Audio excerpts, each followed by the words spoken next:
Rand, I need another episode of fully cinematic. The would-be conclusion to the Star Wars saga has not held up well in some respects. It's paradoxically better and worse than when it was initially released. While it garnered critical praise when it debuted, it's now the lowest-rated entry in the original trilogy. Many of the various prequels and sequels that followed have only caused Episode 6 to shine even brighter by comparison. However, key alterations to the film made over a decade after its debut have done nothing but lower its value.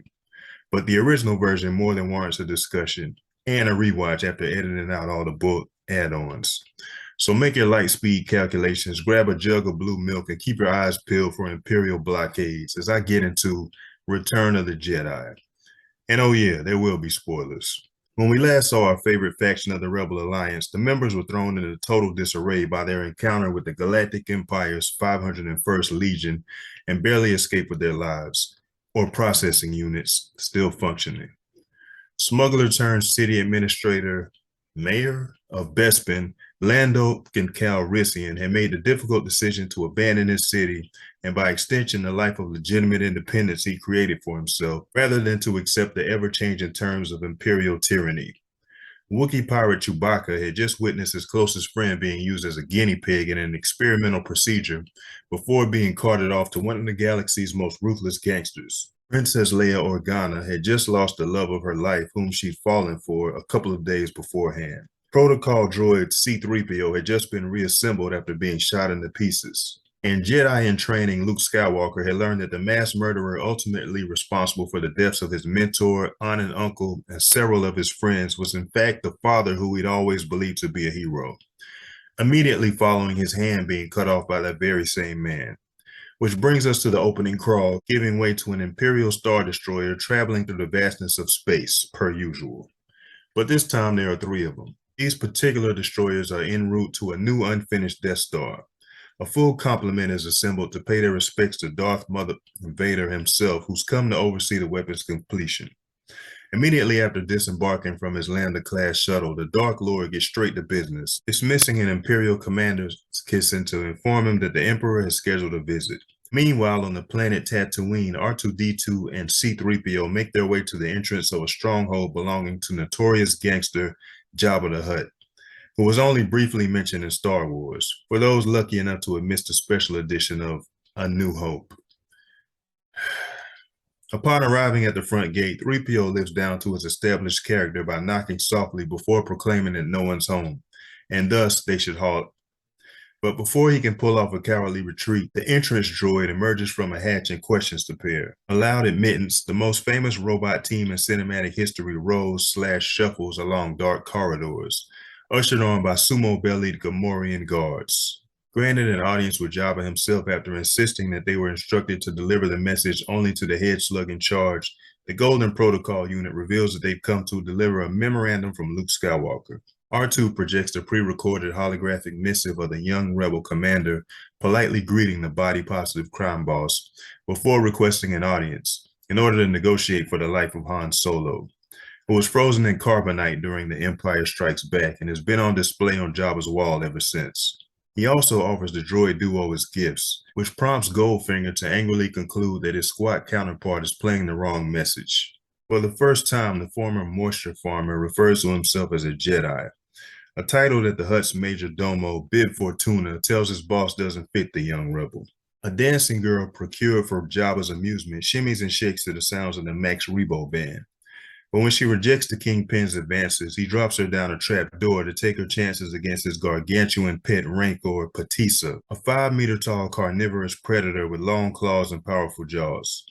Needless to say, it doesn't go well for the young Twi'lek. Though he rejects Luke's proposal, the big guy keeps the droids, having 3PO fitted with a restraining bolt. The festivities are soon interrupted by the arrival of a mysterious bounty hunter with a shackled Chewbacca in tow.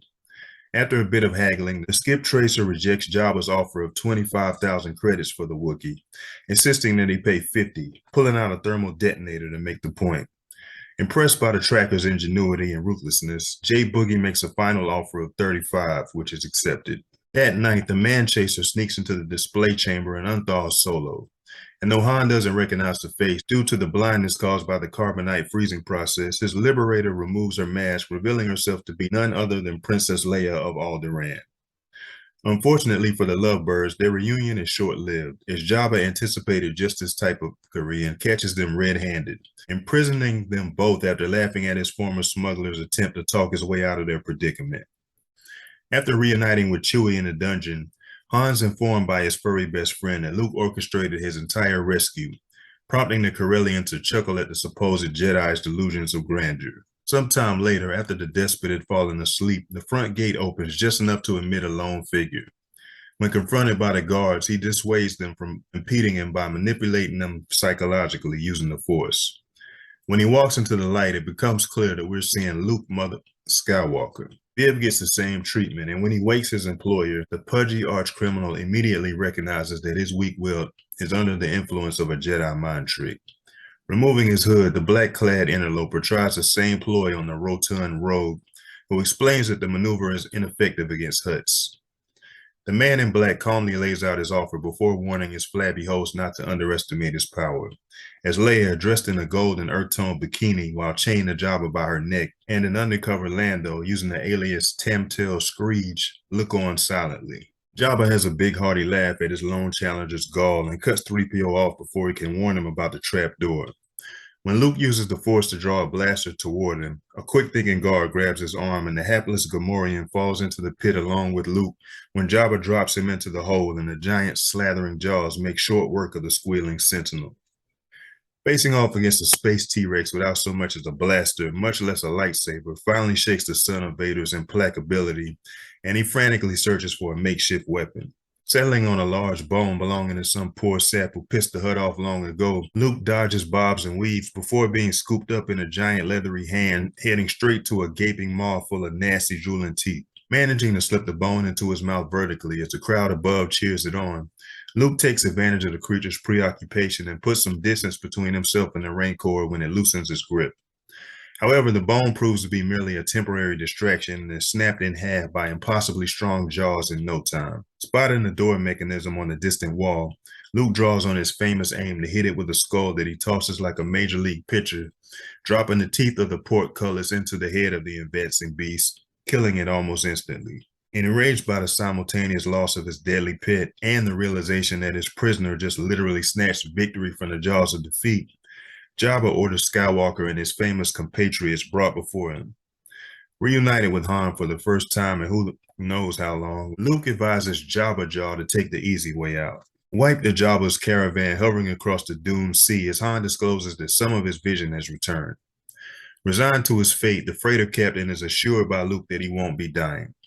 Made to walk the plank over the pit of Carkoon, Luke gives Jabba one final warning instead of an expected plea for his life.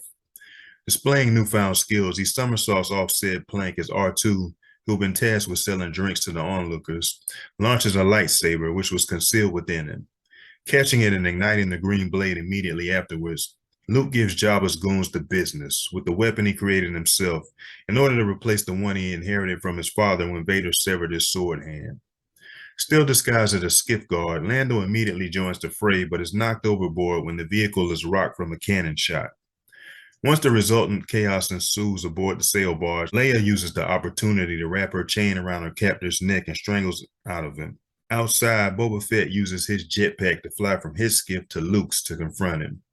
But as soon as he raises his weapon, the Jedi slices the barrel clean off and subsequently cuts his way out of the cable the Mandalorian quickly wraps around him. Alerted to the notorious bounty hunter's presence by the mighty Chewbacca, Han panics, inadvertently setting off his pack, which launches him into the side of the barge. Soon after, the man who delivered Solo to Jabba accidentally meets his end by his hand when he falls into the Sarlacc's lair. Unfortunately, Lando has to struggle against the sand and gravity to avoid meeting the same fate. With Jabba the Silgic Toure dead, Leia emerges from the barge and mans the craft's big gun. After taking a blast to his mechanical appendage, Luke soon directs her to aim at the deck and, scooping her up, swings back over to Chewie's skiff, where he's struggling to pull Lando onto the vehicle, while the Sarlacc is simultaneously attempting to pull him into his mouth. For his part, the vision-impaired Han takes shots at the tendril wrapped around his friend's leg.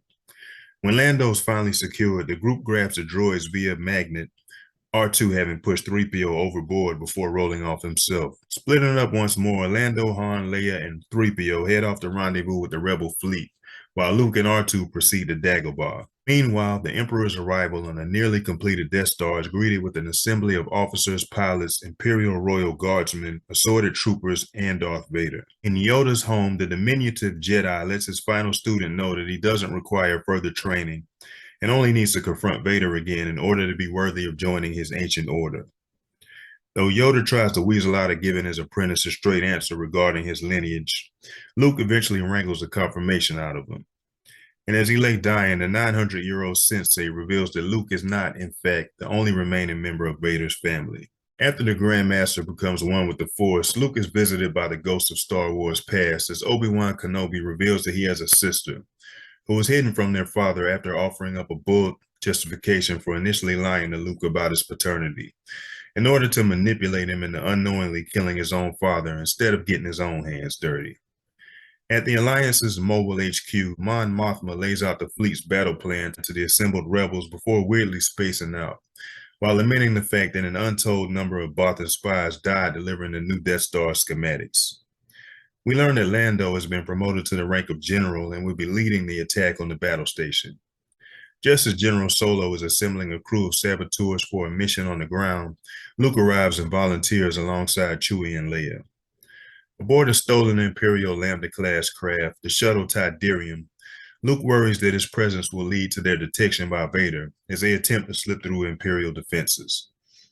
While he does in fact sense Luke, Vader allows the compromised shuttle to proceed nonetheless. Having safely made it to the surface of the ninth moon revolving around the planet Endor, the team initiates the second part of their plan. Get into the shield generator protecting the orbiting weapon from being infiltrated, as its predecessor was. But that proves to be difficult as the forest moon is crawling with Imperial stormtroopers and walkers. When the Corellian inadvertently announces his presence to a jungle trooper, two of his comrades race off to alert command. Commandeering a speeder bike in order to pursue the pair, Leia is joined by her secret brother. After initially riding with Sis, Luke jacks his own speeder from a forest trooper. A few of the subsonic death machines are accidentally flown right into trees, but Leia is thrown from hers pretty quickly, while Luke makes short work of the Imperial riders with and without his lightsaber. And yeah, I know it makes no sense to call them speeder bikes. Let's move on. Separated, Luke returns to the rebel position alone, while an unconscious Leia is awakened by the original Grogu, a small, young, sentient creature named Wicked Wistry Warwick. He initially distrusts her, but the two bond after she offers him food, and they work together to foil an ambush that the rebel commander fell right into. Realizing that his new friend is unlikely to last more than a few hours in the forest alone, Wicket takes her to his village. On the Death Star, Vader validates Luke's misgivings, revealing that he's aware of the rebel infiltration of the moon, while the Galactic Emperor reveals that he's foreseen Luke seeking his father out. Speaking of which, Han and company fall into a trap when Chewie ignores Luke's warning about a bait carcass. The group of Ewoks, hobbit-heighted carnivorous forest dwellers who set the trap, arrive and cease hostilities upon seeing C-3PO. They mistake the droid's golden hue as divine. They take the group to their village in the trees, intending to cook the others for a banquet in honor of their newfound deity. Leia, meanwhile, has been welcomed into the same community. Luke, who's remained unconcerned and calmly amused throughout, uses the Force to levitate the shiny automaton, scaring the furballs into believing that they'll anger him if they don't release his friends. Later, Goldenrod provides a recap of the saga using sound effects. On the gangway outside the huts, Luke reveals his intention to surrender to Leia, as well as his family ties to both Vader and herself. Weirdly enough, she claims to have always known that they were siblings, which is pretty up considering the two kisses that she'd previously given him. Following Luke's departure, Han arrives, assuming that he's been golded. When Luke turns himself into Vader, the latter is impressed with his progress in the Force, but rejects Luke's appeal to his humanity. The following morning, Han leads his team to a secret entrance to the control bunker for the shield generator. Meanwhile, Mon Calamari's Senior Admiral Gail Akbar launches the rebel attack overhead. Back on the ground, an Ewok takes the initiative, leading all but one of the sentries away on a speeder chase, as Luke is introduced to the Emperor in shackles aboard the Death Star. The Emperor reveals that he allowed the rebellion to discover the location of the generator and is planning to ambush both the ground troops and the fleet.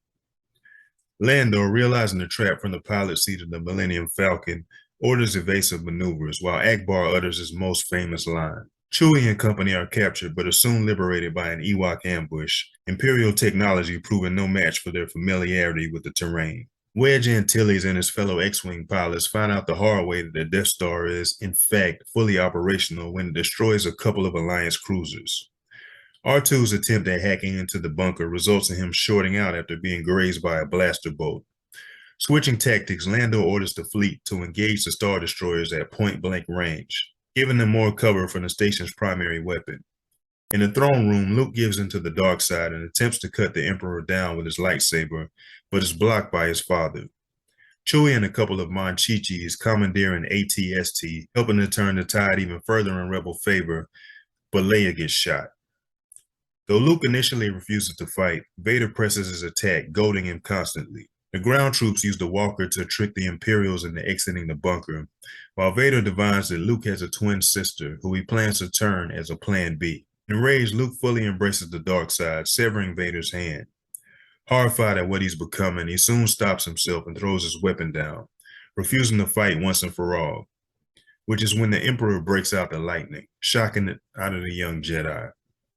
Apparently realizing he's completed his bucket list, Vader scoops the Crypt Keeper up and tosses him down a seemingly bottomless chasm. The shield finally down, Lando, with Nien Nunb co-piloting, leads a squadron into the superstructure, while Akbar concentrates his attack on Vader's flagship superstar destroyer, the Executor, which eventually crashes into the Imperial battle station, prompting the Rebel fleet commander to breathe a sigh of relief.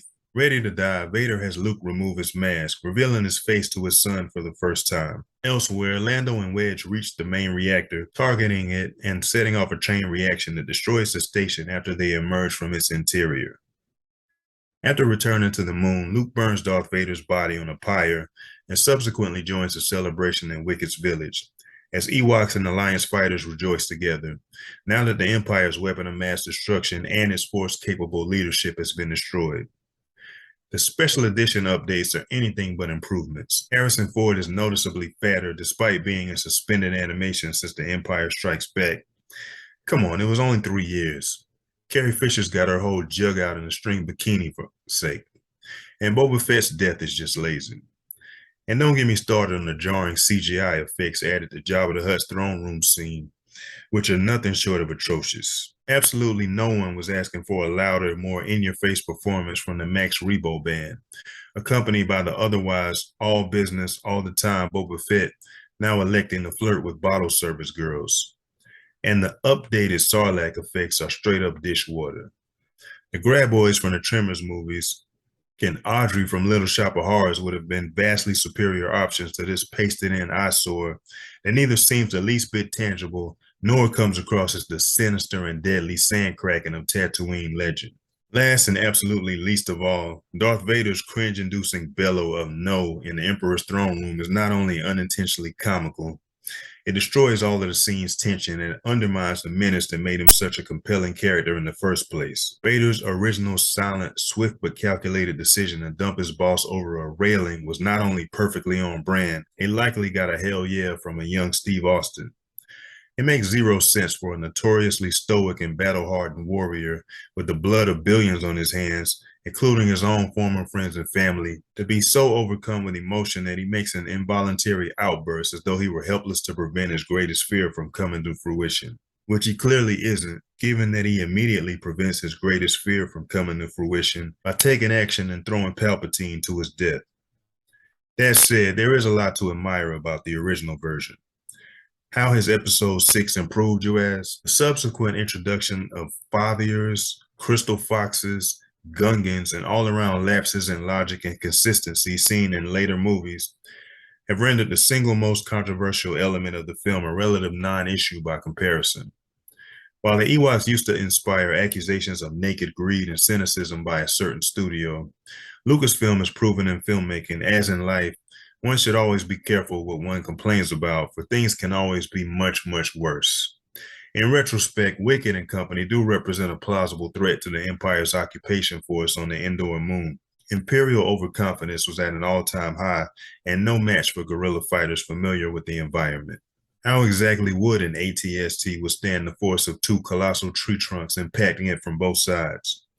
Unlike Alliance troopers, Tarfang's people used weapons and tactics that stormtroopers were unlikely to have trained against. The shield generator was used as bait for rebel commandos, after all, not Mogwai. The original version of Return of the Jedi is actually pretty dark, given Luke's suicide mission, Darth Vader's actual suicide, Jabba's slavery, wall-to-wall on-screen death, and the Ewoks feasting on humans. Notice the stormtrooper helmets on display in the village. And personally, I'll take a Yub Nub over a Sauce Noodles original any day of the week. But the space scenes were and still are outstanding. The Death Star run at the end of the movie is phenomenal. The only thing like it anywhere else in cinema is another Star Wars classic, Rogue One. Speaking of which, the Death Star itself looks incredible.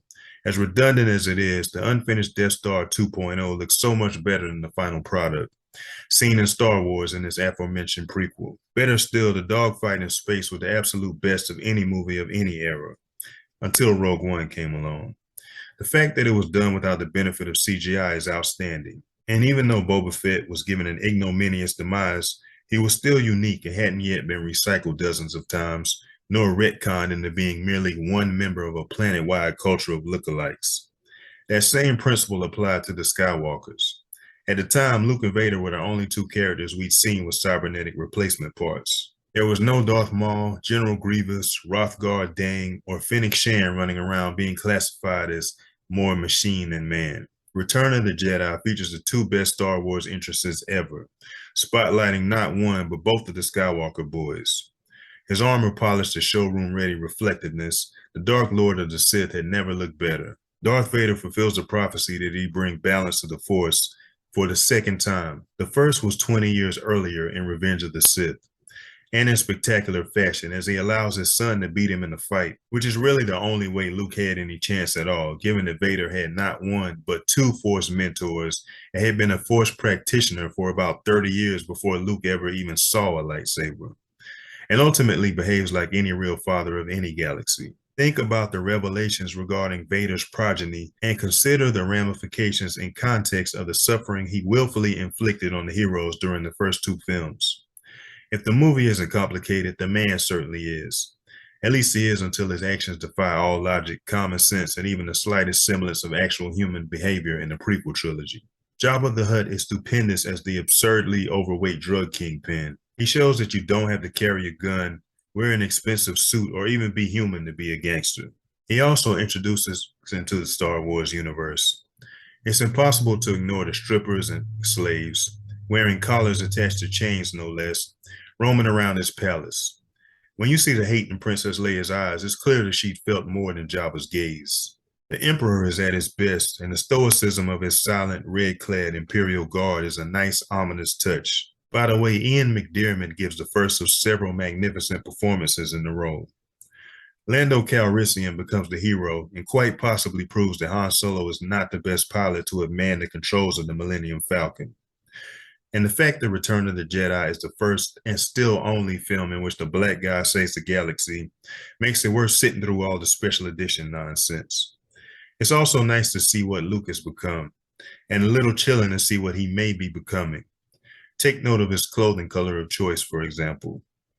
The apple doesn't seem to fall very far from the tree in the Skywalker family. For better or worse, or perhaps for better and worse, his past has taken quite a toll on him.